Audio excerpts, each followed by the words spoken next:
Welcome back for another episode of the Post Money Plan podcast. My name is Dallas Post, and I am your host. As you know, I believe empowerment comes through knowledge, so my purpose here is to inform, educate, and stimulate thought within personal finance, economics, and investing. You can find me at postmoneyplan.com or search the Post Money Plan in the iTunes podcast app or in Google Play. This week, I just wanted to get a perspective on the solar power industry because it's been a burgeoning and upcoming industry that is really taking the world by storm.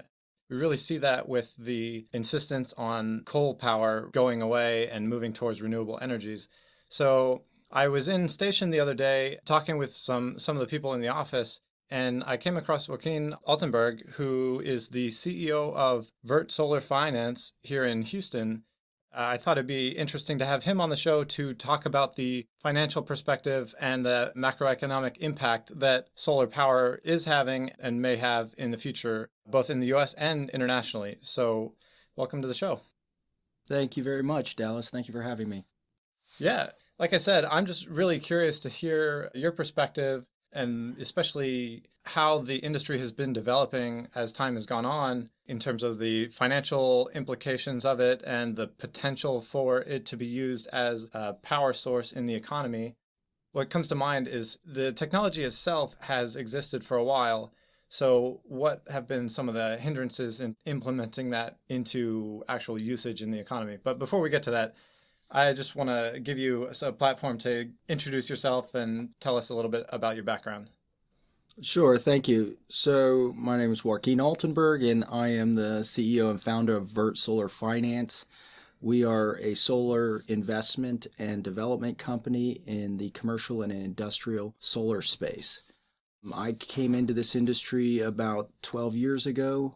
Moved from New York to start a renewable energy company in Houston, Texas, and spent 10 years in finance and Wall Street, developing finance companies and investing in finance companies and ultimately IPOing a finance company, and then saw what was going on in Europe, as luck would have it, and thought it should hit our shores pretty soon. And with an electrical engineering undergraduate degree, I thought I might be poised to understand how these new technologies might affect the energy industry. So I moved to Houston, started a renewable energy company, and have been working in this space since. Cool. So has it felt like you're kind of swimming upstream, being in Houston in the heart of the oil industry and being in solar? It's definitely been more of a humorous thing. It's that kind of like, wow, that's really nice what you're doing. That sounds like a fun hobby. Why are you not drilling holes in the ground? Right. I've literally heard that numerous times. More the grandpappy made his money off oil and we'll die making our money off oil. To which I ask a little bit cheeky, what do you think grandpappy would be doing today if he were sitting in my shoes? Yeah. There's always going to be a reluctance. There's the colloquial term of being a Luddite. I don't know if you've heard about that, but no. In the UK, about 150 years ago, there was a group of workers who were very against the progression of machines in industry. So that label has been assigned derogatorily to people who are against technology and progress. So it seems kind of like that people have made a lot of money from the oil industry, and it's used, and you can clearly see the benefits of oil in the economy in terms of using gas for cars and things like that. And if people have made their living for a couple generations from oil, then they see, well, why would I want to change? Meanwhile, things have changed around them, and there's new and upcoming industries that could potentially be not only eclipsing them, but then potentially putting people out of business or work, and therefore there's resistance to it. Naturally. And that's exactly what's happening. Yes. That's why I just wanted to ask, what do you see as the big benefits of solar power, and what does solar power have to offer to the world economy? So solar, unlike traditional fossil fuel fired electricity, can be produced at the source. That's a really unique opportunity because historically and to this very day, most power plants, people don't realize, are somewhere 50 to 100 miles off in some more sort of rural or not seen area. And as you get into more dense areas, you start to see them, and they're not only an eyesore, they're a large pollutant. But nonetheless, this infrastructure, the way power is made and shipped in to cities and load centers, is an old model. And what solar allows you to do is put an electricity producing hardware right there at the load. And it's called distributed energy resources, or DERs. And that is the thrust of the market, and that's what utilities are recognizing and a bit scared of, but it is moving the energy to the load. So almost from a theoretical perspective, if you're consuming energy in a location, it would make sense to also produce it in that same location because there's waste and usage in the process of transporting the power. Yes, that's an excellent distinction. Absolutely. You're going to lose at a minimum 40 to as much as 60% of the electricity you produced just in that transportation of the electricity to the load, and then in the resulting distribution from large transmission systems down to low voltage transmission lines and then out to the ultimate user and host. So there is a tremendous amount of loss. Okay. I find this pretty ironic and interesting. I grew up in Saudi Arabia in a Saudi Aramco compound, Saudi Aramco being the Saudi national oil company. They're one of the biggest oil producers in the world. And before the last time that I was there, they were installing this big solar panel installation on top of one of the parking garage roofs that was very big. But I don't know if their vision is to be sourcing their own power consumption from solar and then exporting all their oil or what. But obviously there is the sun resource there that's quite abundant in Saudi Arabia. So it's funny. Just to answer that's exactly right. They have made a proclamation they're going to do 35 gigawatts, which is 35,000 megawatts of power production, I believe by either 2050 or 2035, and try to basically transition their entire power and load usage domestically from fossil fuels to solar, because they have as abundant a resource as anybody in their location and export everything. From my perspective, I don't see it as a certain power source having to be like there's only one that society uses and all the others have to go away. To me, it makes sense to have an energy mix and that there's different power sources that do certain things better or work better in a certain area because there's an abundance or a lack of abundance in a certain area. So if you have a really sunny area like Arizona, maybe solar power is very efficient to use there. Or if you have somewhere where there's a waterfall where you can create hydroelectric power very easily, then maybe that's useful there. Or there is an abundance of natural gas in an area, and so we'll use more natural gas there. And to me, it makes sense to have an energy mix and not just to say like one is bad and another is good and only use one kind of thing. That's my perspective anyway. I couldn't agree more. It's just a fact. You currently operate off a whole mix, and it's called a mix of energy resources, and every area has that mix and that evaluation of the cost of energy produced by those various systems and the reliability, and thus that gets determined how much electricity gets taken from those resources. More or less, that's how it works. And I always say to people, think about the neat thing about renewable energy is you get to think about the resource that you're using. If it's wind, if it's biomass, if it's solar, you're looking at these natural resources and the elements of the environment and weather to really evaluate its most effective method of use. And what a lot of people don't realize is the weather is a huge part of energy production. So it's not a huge departure from what we already do. I'm going to throw you a hardball question here. Okay. So a lot of proponents of solar power will argue for it from the renewable side of saying this is a clean energy source and oil or fossil fuels are dirty and not sustainable, so we should be using things like solar power. Can you support or confirm that solar power is as quote unquote clean as proponents will argue that it is?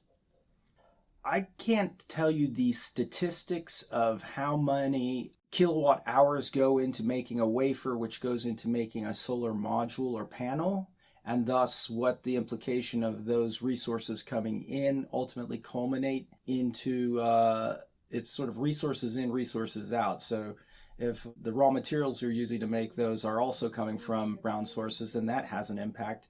But what I can tell you on a going forward basis, taking that equipment and installing it and running it for its useful life, most panels, certainly all panels that we use, are warranted for 25 years. And there's a tiering system called Tier 1, Tier 2, and so forth. Using Tier 1 panels, they're typically 25-year warranties, which means they're expected to operate with minimal operations and maintenance for 25 years.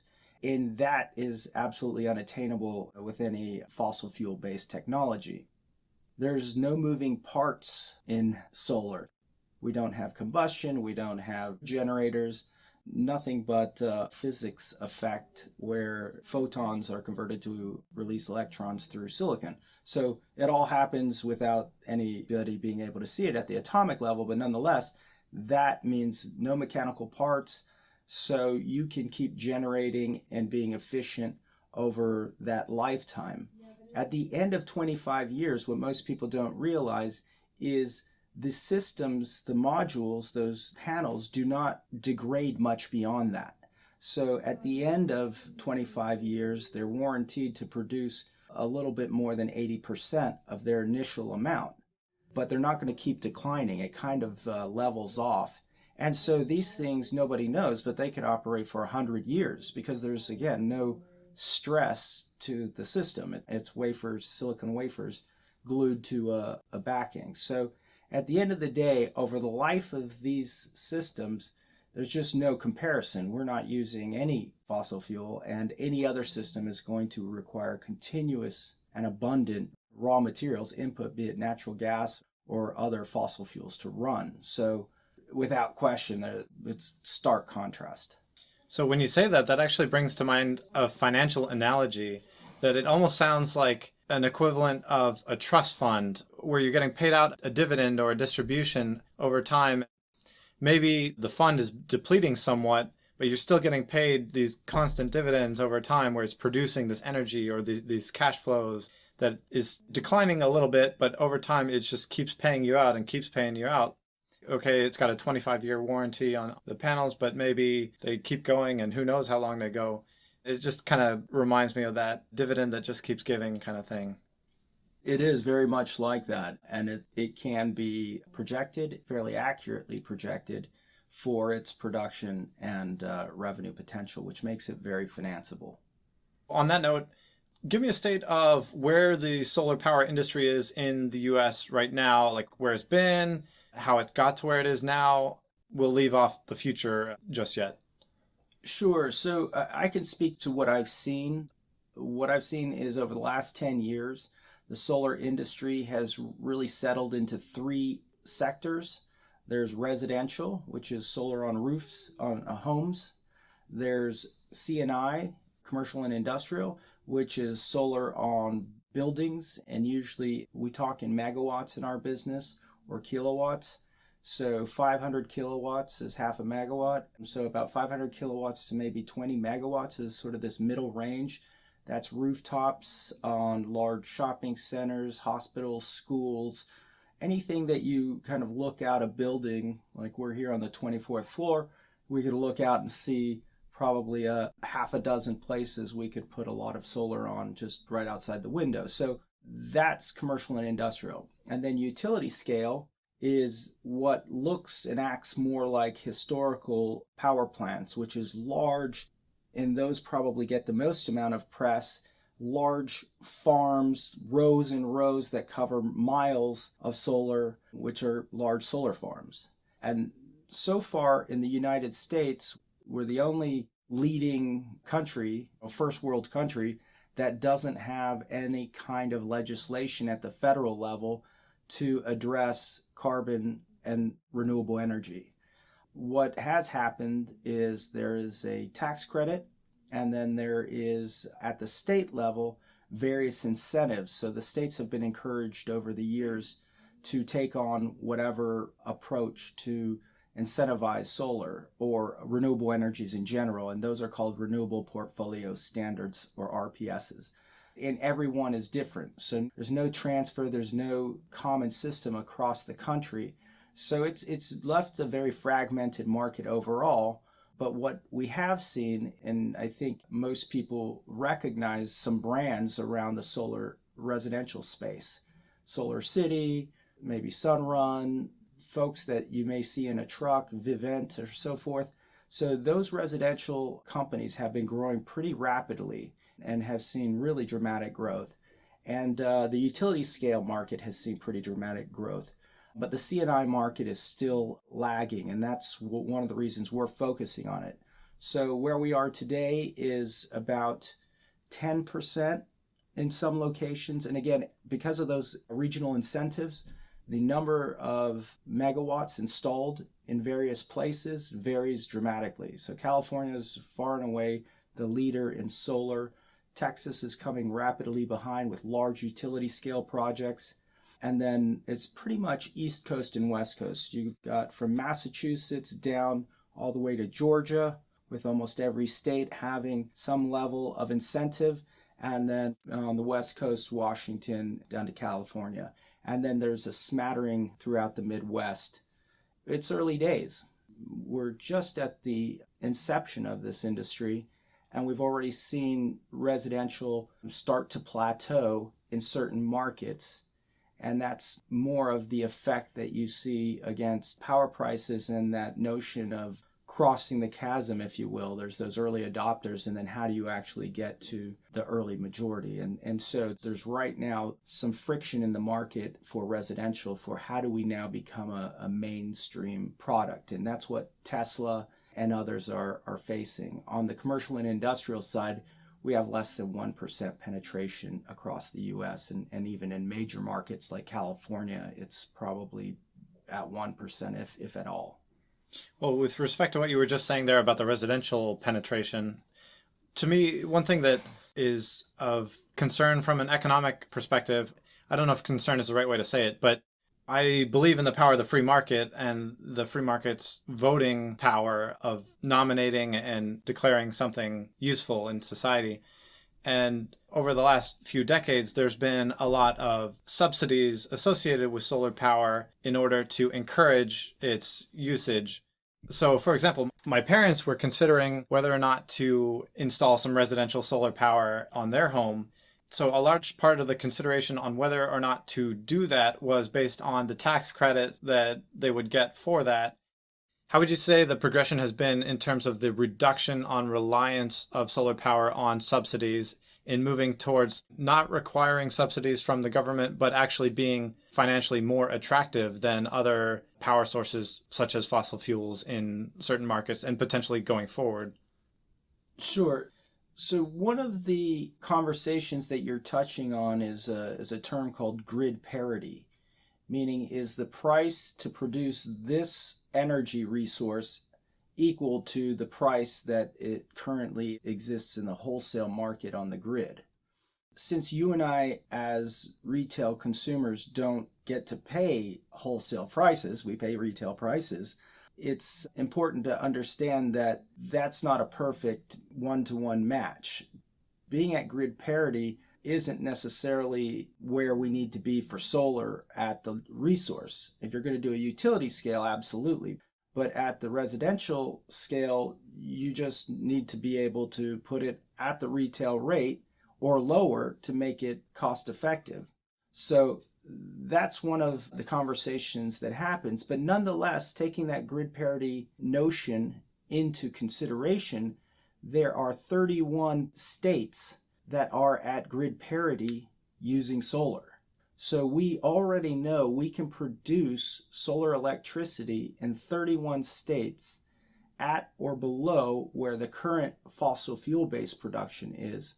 That does include a tax incentive, but that doesn't take into account any of the other incentives at the local level that we as residential consumers may receive.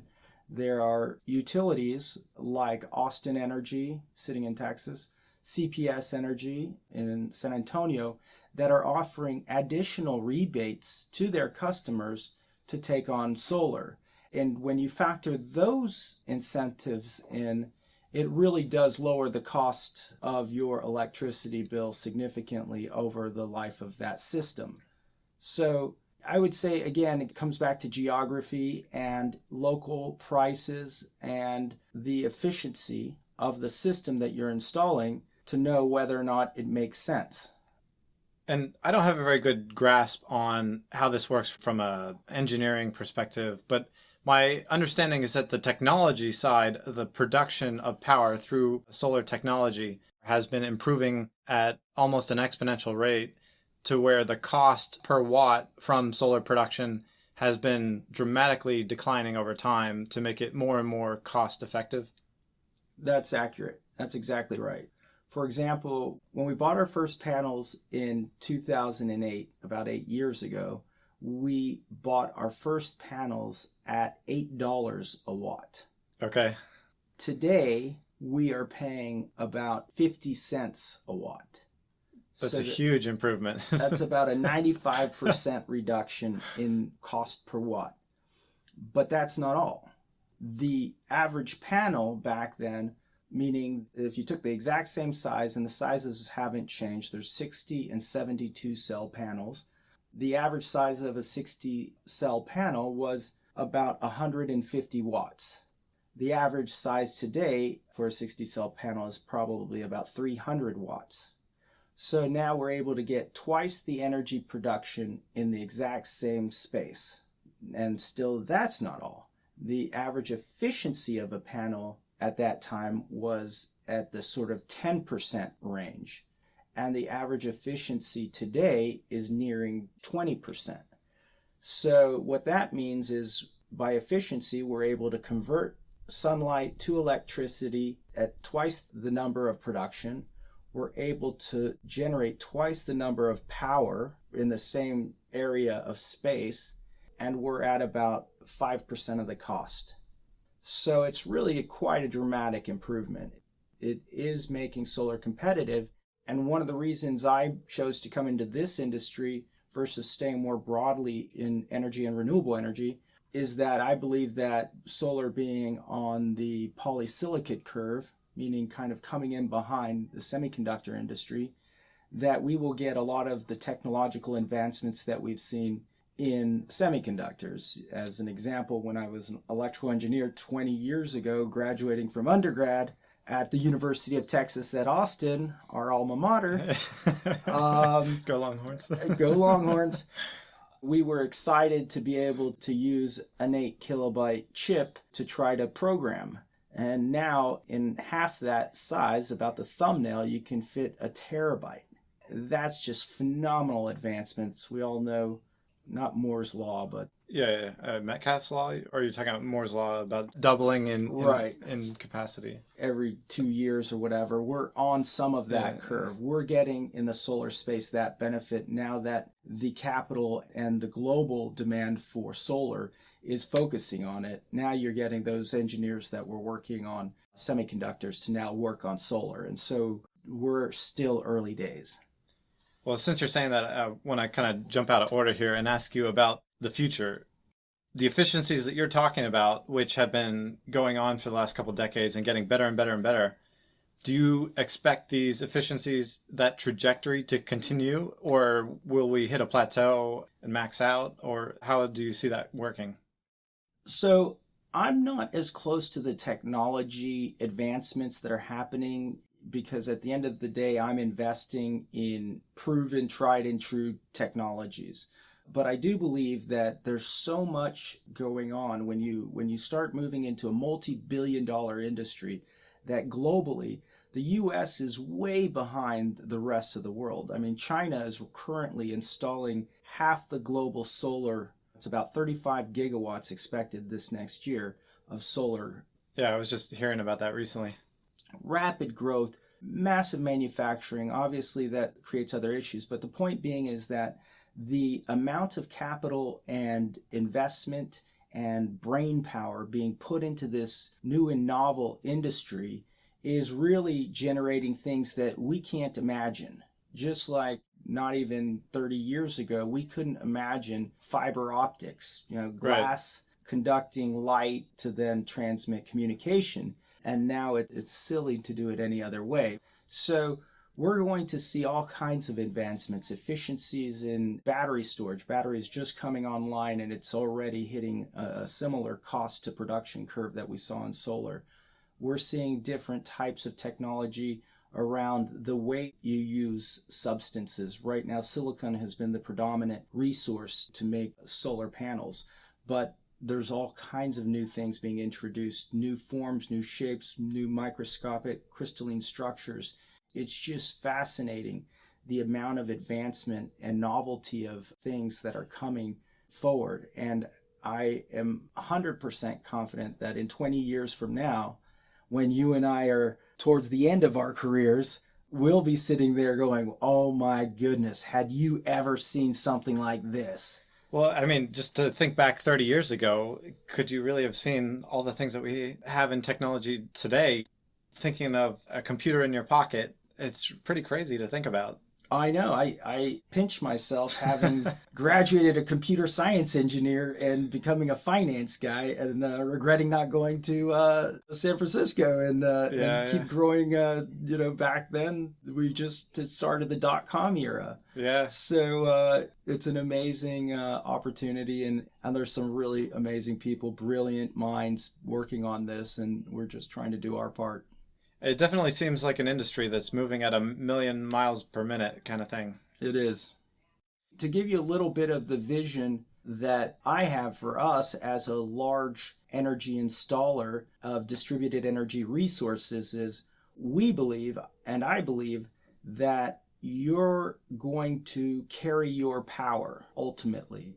The right to generate power, the right to opt in, to contribute, to actually have some say in the way your electricity gets made is going to exist in maybe as little as 10 years. And in those 10 years, you will be, especially for these larger generators like our customers, you're not going to be, let me explain where you are today first. So today, you sit back and you wait for your meter to turn and your electricity to arrive. And what they offer you, and there is a benefit to that, the utility says in exchange for you taking what we give you and not having much negotiating power, we give you certainty. We give you 100% guaranteed electricity. And that promise is in certain areas becoming less true. There's more blackouts and there's more demand and more stress on this old infrastructure. And in 10 years from now, what we believe is going to happen is that that same consumer is going to be opting in to put power to the system, to sell power to his neighbor, to his next door neighbor, to anybody on the street, anybody in the vicinity. And they're going to be able to do that through these sophisticated metering systems and through what are called microgrids and small interconnectivity between elements. And the technology is going to be such that we can share power.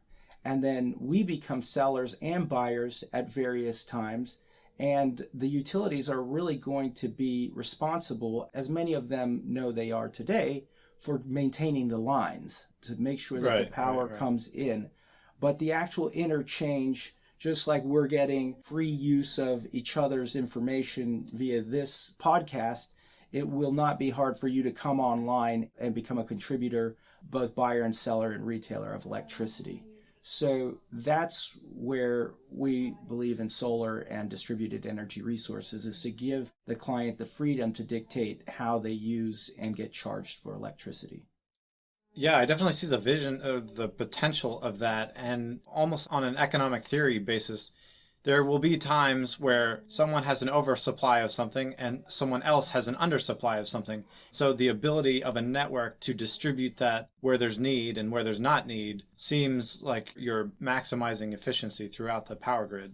Exactly. That's exactly right. All right, so tell us more about Vert Solar Finance, like what you're doing there, the projects that are going on, and what you expect going forward. Sure, thank you. So Vert Solar Finance is a solar investment and development company focused on commercial and industrial. So what we have seen today is if you look out the window of an airplane as you're coming to land in most major city in the United States, you will look down and see lots of open roof space, and you don't see any solar on it, even in California. Why is that? There's a lot of reasons for why that market has stalled. Every roof is different. They're not cheap. They're not low-cost systems. They're multi-million-dollar systems. So they're a little bit more expensive than most engineering installation companies can take on.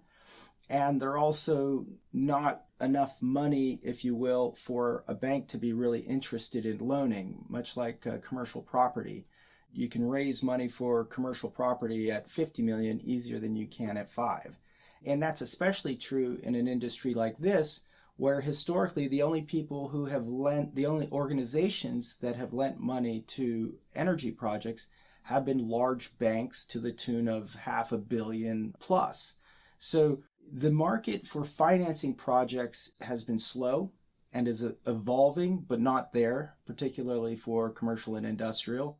And the technology, meaning not necessarily what it takes to put the system in, the racking and so forth, all of that exists and is very advanced. But it's actually technology to effectuate the workflow, to make that installation happen, doesn't really exist today. And so that's where Vert Solar is coming in? That's exactly right. We have built a software platform to, first of all, identify and drive the development of that project to completion. So how do you analyze it? How do you then take a site that you've now said, okay, this has the potential, it has the local electricity prices that are high, the incentives are such that, overall, if it costs us $1.60 a watt or $2 a watt to build this, we can still save the customer money. And then the other thing that we've done is create a financing platform so that way we pay for it 100%. Somebody who doesn't own their building, a grocery store, most tenants that you see in a shopping center don't own that building. Right.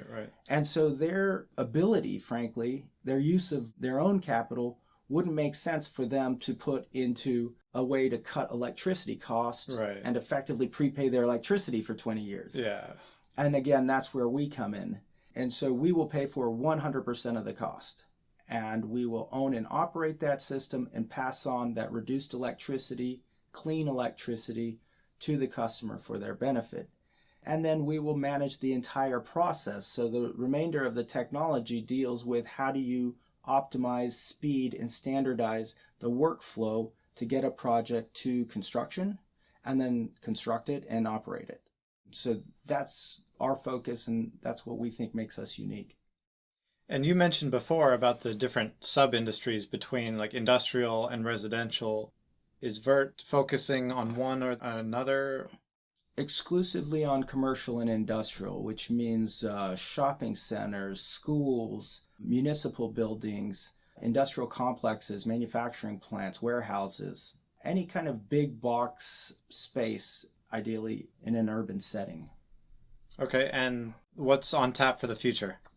So we have a very concerted effort in California right now, and we have a team and an office opening up in California right now, and we're pushing into the Northeast as well. So Massachusetts, Connecticut, New York. We'd like to be in Washington, D.C., our country's capital, and there's some great incentives there. Maryland. And we're looking at Pennsylvania. It's a bit of a tough market, but we're keeping an eye on it. And certainly the rest of the Eastern Seaboard looks great too, and up and coming. Florida has some complex laws, but great place for solar, obviously. We did 25 megawatts of projects last year in Georgia. 14 projects got completed. And moving up the Eastern Seaboard, we believe that whole area is going to continue to grow. All right, and where can people go if they want to get more information on Vert? Please come to our website. We're at www.vertsolar.com, and feel free to email us at info@vertsolar.com and ask any questions, and we're here to answer those. All right, great. I thought it was actually pretty interesting, some of the insights on the solar power industry, and especially the technology side is still somewhat mysterious to me, but hearing more about it, I find is helpful in understanding what the potential is for the future, because it really does seem like an industry that has a lot of potential impact on our future economy. So thank you very much for coming on the show and sharing the insight. Thank you, Dallas. Thank you for having me. All right. Catch us next time on another episode of the Post Money Plan podcast.